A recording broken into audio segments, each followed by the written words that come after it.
बिस्मिल्लाहिर्रहमानिर्रहीम। अच्छा जी, आज लेक्चर नंबर 1 जो हम स्टार्ट कर रहे हैं रिलेटिविटी का। तो आज का जो लेक्चर है this is basically an introduction. ये एक इंट्रोडक्टरी लेक्चर है जिसमें हमने जो बुक्स हमने कंसिडर करने हैं जो रिलेटिविटी से रिलेटेड है। उसमें सबसे पहले डब्ल्यू रेंडलर एसेंशियल रिलेटिविटी, ये एक बुक है। इसमें एक दूसरा जो बुक है वो AP फ्रेंच स्पेशल रिलेटिविटी, ये 2009 में पब्लिश्ड है। तीसरा जो बुक है वो RD एनवर्नो इंट्रोडक्टिंग आइंस्टाइन रिलेटिविटी। तो मेरा ख्याल है कि इसमें जो दो बुक्स है डब्ल्यू रेंडलर और RD एनवर्नो, ये जो दो बुक्स है मैं जो मुझे याद है ये मैंने अपलोड कर दिए हैं। आप लोग उधर से इसको देख सकते हैं। लेक्चर्स जो हमारे होंगे आप लोग इन बुक्स को भी फॉलो कर सकते हैं, लेकिन आउटसाइड इस बुक्स के इधर उधर भी हम चीज़ों को देखेंगे। आप लोग ये जो स्टार्ट के जो लेक्चर्स है इसमें relativity, special theory of relativity, ये आप इन दो बुक्स से कवर कर सकते हैं। लेकिन इसका जो एक और पार्ट है इस कोर्स का वो है जनरल थ्योरी ऑफ रिलेटिविटी।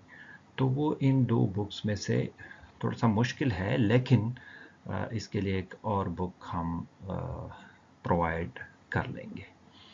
बहरहाल ये स्टार्ट के जो लेक्चर्स है इसमें आप लोग ये जो बुक्स है ये फॉलो कर सकते हैं। अच्छा, अब सबसे पहले हम अगर बात कर लेते हैं रिलेटिविटी की, तो जहन में एक ख्याल आ जाता है कि व्हाट इज़ रिलेटिविटी। रिलेटिविटी है क्या चीज़? तो आइंस्टाइन ने एक बड़ा ज़बरदस्त जुमला कहा था इसके बारे में। एक सेंटेंस है और वो ये है कि imagination is more important than knowledge. ये जो पॉइंट है आपको relativity, special theory of relativity, general theory of relativity को समझने के लिए ये जो बेसिक ये imagination is more important than knowledge, इसका मतलब ये है कि इस कोर्स में आप लोगों को ज़्यादा ज़ोर देना है इमेजिनेशन पे, सोचने पे, जो आप सोच सकते हैं। ठीक है, जहन में एक खाका बनाने के लिए ये इमेजिनेशन है। तो इस कोर्स को समझने के लिए इमेजिनेशन बहुत ज़रूरी है। ठीक है, सोचना मतलब आप सोचेंगे कि इसको ये जो प्रोसेस हो रहा है ये बेसिकली है क्या चीज़। तो imagination, relativity, special theory of relativity, general theory of relativity इसमें बहुत ज़रूरी है। अच्छा जी, और relativity as a modern scientific theory, इसको अगर रिलेटिविटी को special theory of, general theory of relativity की हम बात कर ले तो वो specific theory that explain the nature of space, time and gravity, इसको एक्सप्लेन कर रहे हैं। Specially general theory of relativity, इसमें स्पेशल थ्योरी ऑफ रिलेटिविटी भी है, इसको डिटेल से पढ़ेंगे, लेकिन ये एक बेसिक डेफिनेशन है। अच्छा, उससे पहले अगर हम मैकेनिक्स की बात कर ले तो आप लोगों को पता होना चाहिए कि what is mechanics. the if we study the object, the motion of object इसको हम मैकेनिक्स कहते हैं, किस तरह मूव करता है, इसकी एक्सेलरेशन क्या है, इसकी वेलोसिटी क्या है, इन जो डायनामिक्स है इनको हम स्टडी करने के लिए हम इसको मैकेनिक्स कहते हैं। मैकेनिक्स की फिर डिफरेंट क्लासेस है। For example classical mechanics, quantum mechanics, statistical mechanics and relativistic mechanics. तो क्लासिकल मैकेनिक्स तो आप लोग पढ़ चुके होंगे, what is classical mechanics. Quantum mechanics, in classical mechanics और क्वांटम मैकेनिक्स में फ़र्क क्या है, what's the difference between classical mechanics and quantum mechanics, कहाँ पे क्लासिकल मैकेनिक्स फेल हो जाता है, कहाँ से क्वांटम मैकेनिक्स स्टार्ट हो जाता है। तो ये एक बेसिक क्वेश्चन है, आप लोगों को समझना चाहिए कि अगर मैं एक पार्टिकल की बात कर लूँ और इसको मैं एक क्लासिकल पार्टिकल कह दूँ, और एक दूसरा पार्टिकल है इसको मैं क्वांटम पार्टिकल कह दूँ, तो मतलब कैसे पता चल जाएगा कि ये एक क्वांटम पार्टिकल है, ये एक क्लासिकल पार्टिकल है। ठीक है, फॉर एग्जांपल अगर हम इधर एक पार्टिकल है और इधर भी एक पार्टिकल है, अब मुझे कैसे पता चलेगा कि ये एक क्लासिकल पार्टिकल है, ये एक क्वांटम पार्टिकल है। बहुत सारे लोग कंफ्यूज है इसको डिफरेंशिएट करने में कि क्वांटम पार्टिकल क्या है, क्लासिकल पार्टिकल क्या है। तो इसको समझना चाहिए क्योंकि कुछ लिमिटेशंस है। मतलब कुछ लोगों का ख्याल है कि जो चीज़ नज़र नहीं आ रहा, जो पार्टिकल नज़र नहीं आ रहा, वो है क्वांटम पार्टिकल। लेकिन मेरे ख्याल में ये डिफिनीशन बिल्कुल गलत है।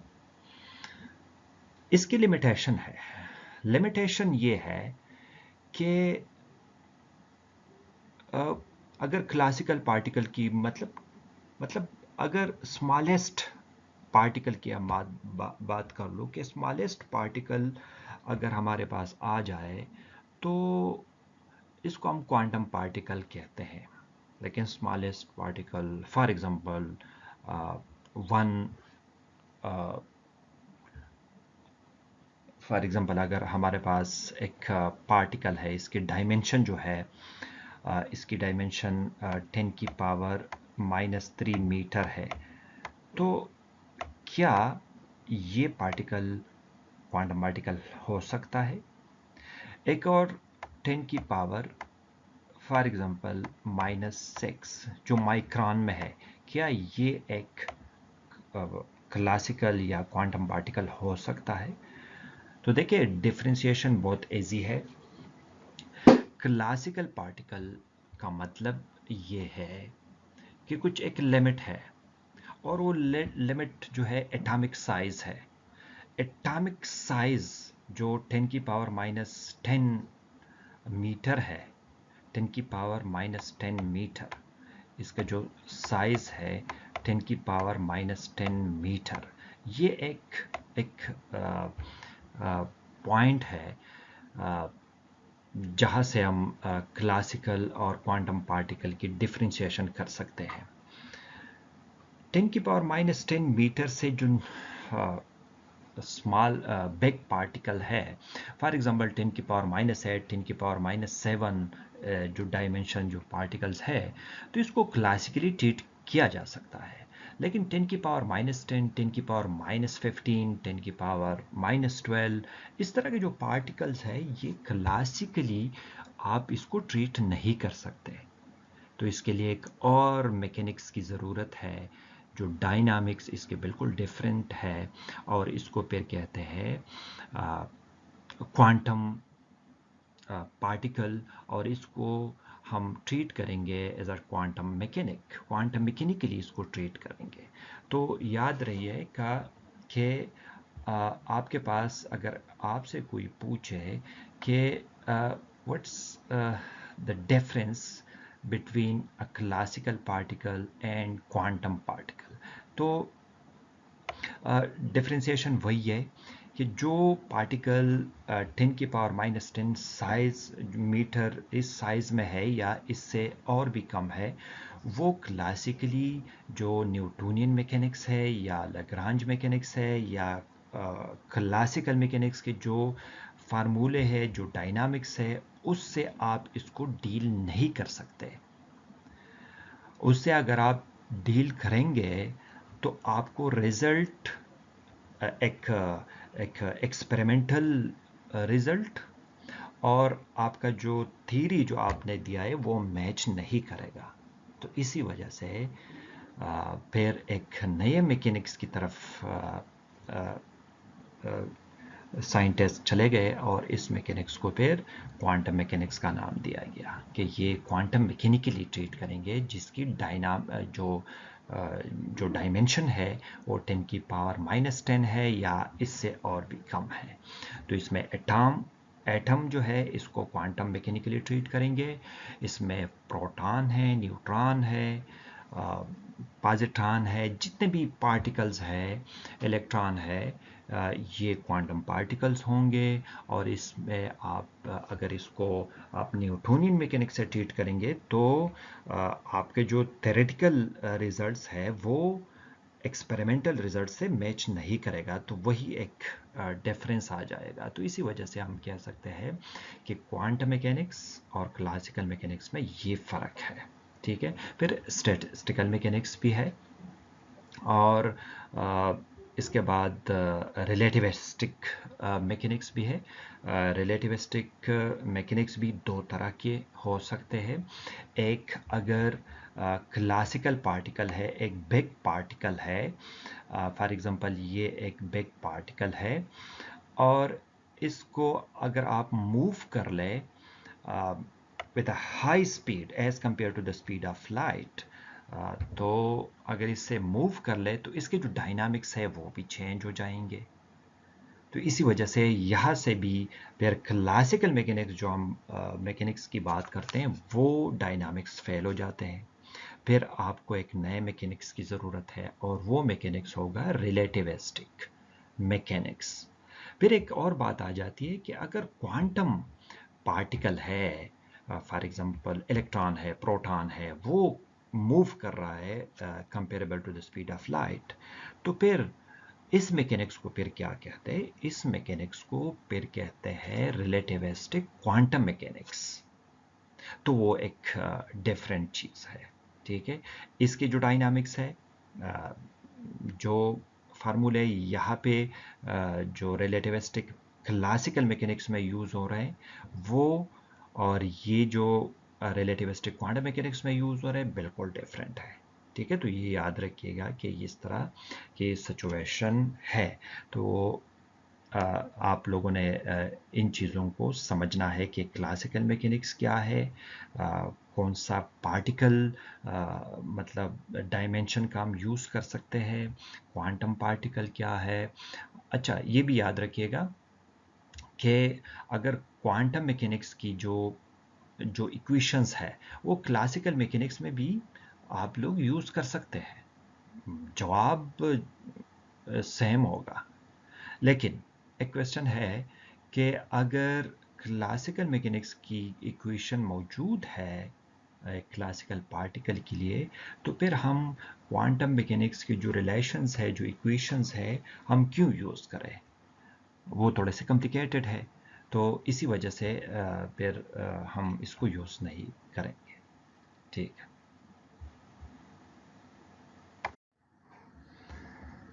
अच्छा, यहाँ पे मैंने लिखा है कि classical mechanics deals with the set of physical laws describing the motion of bodies under the action of a system of force.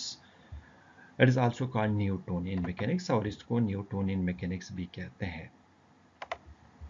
अच्छा, most of our everybody experiences and observation, the objects move with a very low speed as compared to the speed of light Newtonian mechanics was formulated. देखिए ये भी बात है कि daily life में अगर आप लोग देखें, कोई भी ऑब्जेक्ट है, 1 kg मैस है, इससे कम है या ज़्यादा है, ये मूव कर रहा है, तो इसकी जो स्पीड है is very low as compare to the speed of light. तो वो न्यूटोनियन मैकेनिक्स से इसको डील किया जा सकता है। ठीक है, वो न्यूटोनियन मैकेनिक्स ही है और इसको फिर रिलेटिविटी कहते हैं। ठीक है। अच्छा, यहाँ पे एक इम्पॉर्टेंट चीज़, जो एक डायग्राम है, इसको दिखाया गया है, और सबसे पहले आप लोगों ने यहाँ से स्टार्ट करना है। ठीक है, कि रिलेटिविटी है क्या चीज़, रिलेटिव मोशंस क्या है। ठीक है, फॉर एग्जांपल, अब अगर कोई भी एक ऑब्जेक्ट है, अ, एक यहाँ पे एक ऑब्जर्वर है, फॉर एग्जांपल ये एक ऑब्जर्वर है, और यहाँ एक कार है, जो भी एक ऑब्जेक्ट है, वो मूव कर रहा है इसी डायरेक्शन में। तो यहाँ पे भी कुछ पैसेंजर जो भी है वो बैठे हुए हैं। तो अकॉर्डिंग टू दिस ऑब्जर्वर, अगर ये इसको ऑब्जर्व कर रहा है, तो इनके दरमियान जो डायनामिक्स है, जो चीज़ें हैं, ये रिलेटिव मोशंस कहलाएंगे। तो इसको रिलेटिविटी कहते हैं। ये एक रिलेटिव मोशन है। अ, लेकिन अब अगर ये जो ऑब्जेक्ट है, इसकी स्पीड बहुत कम है as to compare to the speed of light, तो ये एक रिलेटिव मोशन होगा। लेकिन इसके बरक्स, अगर ये ऑब्जेक्ट, इसकी speed comparable to the speed of light है, बहुत हाई स्पीड से मूव कर रहा है, तो फिर यहां से एक और थीरी जन्म ले लेती है, और वो थीरी है स्पेशल थीरी ऑफ रिलेटिविटी, जो आइंस्टाइन ने 1905 में पब्लिश कर दिया था। ठीक है, तो ये फिर रिलेटिविटी तो है, लेकिन इसका एक ब्रांच है, और इस ब्रांच को फिर कहेंगे special theory of relativity. Relativity तो आपके पास रिलेटिव मोशंस है। ठीक है, जितने भी रिलेटिव मोशंस लो स्पीड से आप इसको डील कर देते हैं, तो वो आपके पास रिलेटिविटी है। लेकिन अगर ये ऑब्जेक्ट मूव कर देता है with a high speed comparable to the speed of light, then the dynamics of ये जो डायनामिक्स है रिलेटिविटी की, अब इसको फिर हम स्पेशल थ्योरी ऑफ रिलेटिविटी से डील करेंगे। एक नया एक ब्रांच आ जाता है, और इसको स्पेशल थ्योरी ऑफ रिलेटिविटी कहते हैं। अच्छा, ये जो स्पेशल थ्योरी ऑफ रिलेटिविटी है, कहाँ कहाँ पे यूज़ हो सकता है? ये स्टैटिस्टिकल मैकेनिक्स में यूज़ हो सकता है, ये काइनेटिक थ्योरी में यूज़ हो सकता है, थर्मोडायनामिक्स में यूज़ हो सकता है, इलेक्ट्रोडायनामिक्स में यूज़ हो सकता है, क्वांटम थ्योरी में यूज़ हो सकता है। लेकिन इससे यहाँ से एक एरो आ गया है कि स्पेशल थ्योरी ऑफ रिलेटिविटी से इसको देखा जा सकता है, लेकिन अगर स्पीड इस इन पार्टिकल्स के बहुत हाई है, मतलब comparable to the speed of light, तो ये स्पेशल थ्योरी ऑफ रिलेटिविटी में आ जाता है। लेकिन अगर इनकी स्पीड बहुत कम है, मतलब स्पीड लो है as compare to the speed of light, तो फिर इसको रिलेटिविटी से भी इसको देखा जा सकता है। ठीक है। अच्छा, इसके स्पेशल थ्योरी ऑफ रिलेटिविटी ये हम पढ़ेंगे, लेकिन कुछ मसाइल थे स्पेशल थ्योरी ऑफ रिलेटिविटी में। इसमें इनर्शियल फ्रेम और नॉन इनर्शियल फ्रेम, और इसमें थोड़े से आइंस्टाइन को कुछ मसाइल आ गए थे, जो ऑब्जेक्शन लोगों ने लगा लिया था। बहरहाल स्पेशल थ्योरी ऑफ रिलेटिविटी अपनी जगह पे ठीक है, लेकिन वो ज़्यादातर इनर्शियल फ्रेम ऑफ रेफरेंस के लिए यूज़ हो सकता है। तो फिर ये ख्याल आ गया कि यहाँ पे जो हम इन दिस वर्ल्ड जितना भी हम देखते हैं तो ज़्यादातर जो मोशन है वो इनर्शियल फ्रेम में नहीं होता है। Inertial frame means with constant speed. कोई फ्रेम है वो कांस्टेंट स्पीड से मूव कर रहा है तो वो कांस्टेंट स्पीड नहीं है। तो इसी वजह से फिर आइंस्टाइन ने एक और थ्योरी एस्टेब्लिश कर दिया और इस थ्योरी को फिर जनरल थ्योरी ऑफ रिलेटिविटी इसको रिलेट कर दिया 1915 में इसको पब्लिश कर दिया आफ्टर 10 इयर्स। और ये नॉन इनर्शियल फ्रेम के लिए भी हम यूज़ कर सकते हैं। इसकी एक रिलेटिविटी की एक और पार्ट है, इसको कॉस्मोलॉजी कहते हैं। और कॉस्मोलॉजी है वो असल में एस्ट्रोनॉमी, एस्ट्रोफिज़िक्स जितने भी रिलेशन है ये इससे इसकी हम पढ़ सकते हैं इसमें। रिलेटिविटी आप लोग देख रहे हैं डिफरेंशियल टोपोलॉजी और डिफरेंशियल ज्योमेट्री में भी रिलेटिव मोशंस स्टडी कर सकते हैं। इसमें ये पॉइंट याद रहे कि ये रिलेटिविटी है, हाई स्पीड नहीं है, लो स्पीड है। ठीक है। स्पेशल थ्योरी के लिए फिर वो हाई स्पीड की तरफ हम इसके लिए जो रिक्वायरमेंट है वो ये है। अच्छा, जनरल थ्योरी ऑफ रिलेटिविटी को अगर आप देख लें ये एक्सपेरिमेंटली टेस्टेड है। इसके एक्सपेरिमेंटली टेस्ट हो गया, मतलब जिस तरह ग्रेविटेशनल वेव्स है, ब्लैक होल्स है जो अभी एक्सपेरिमेंटली दरियाफ्त किया गया है। इसको लास्ट ईयर ब्लैक होल को फाइंड किया गया है।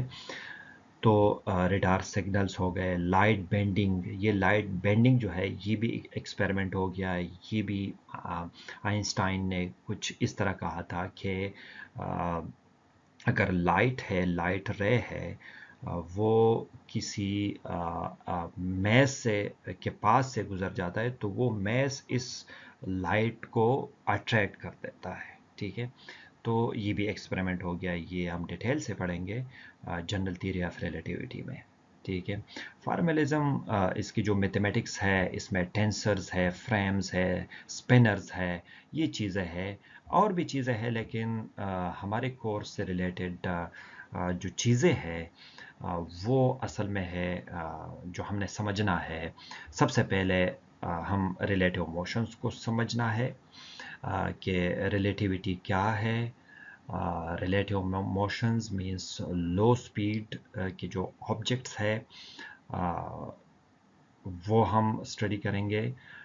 ये याद रखिएगा कि यहाँ पे जो हम रिलेटिविटी पढ़ेंगे वो हम क्लासिकल पार्टिकल की रिलेटिविटी होगी, क्वांटम पार्टिकल की नहीं है, क्योंकि क्लासिकल पार्टिकल है हमारे पास यहाँ पे। ठीक है। हम रिलेटिविस्टिक क्वांटम मैकेनिक्स इस सब्जेक्ट में नहीं पढ़ेंगे, रिलेटिविस्टिक क्लासिकल मैकेनिक्स हम पढ़ेंगे। ठीक है। तो जो भी चीज़ हम जो भी बात हम करेंगे वो क्लासिकल पार्टिकल की होगी। क्लासिकल पार्टिकल मैंने बता दिया कि मैक्रोस्कोपिक ऑब्जेक्ट इसको भी कह सकते हैं, लेकिन एक लिमिट है 10⁻⁻10 से नीचे नैनो जो पार्टिकल्स है वो भी क्वांटम मैकेनिक्स में आ जाते हैं। लेकिन इससे नीचे 10⁻⁻7 मीटर, 10⁻⁻6, 10⁻⁻, ये जो पार्टिकल्स है इसको हम डील करेंगे एज अ क्लासिकल पार्टिकल, इसको डील कर सकते हैं। और बेक जो है वो तो ऑलरेडी होंगे। तो इस कोर्स में हम सबसे पहले रिलेटिव मोशंस स्टडी कर लेंगे कि रिलेटिव मोशन क्या चीज़ है।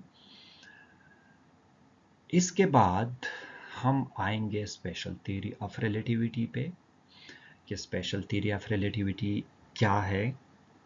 इसके बाद हम जनरल थ्योरी ऑफ रिलेटिविटी को स्टडी करेंगे। जनरल थ्योरी ऑफ रिलेटिविटी क्या है, इसमें कुछ चीज़ें हम इसके बाद ब्लैक होल्स और इन चीज़ों को देखेंगे।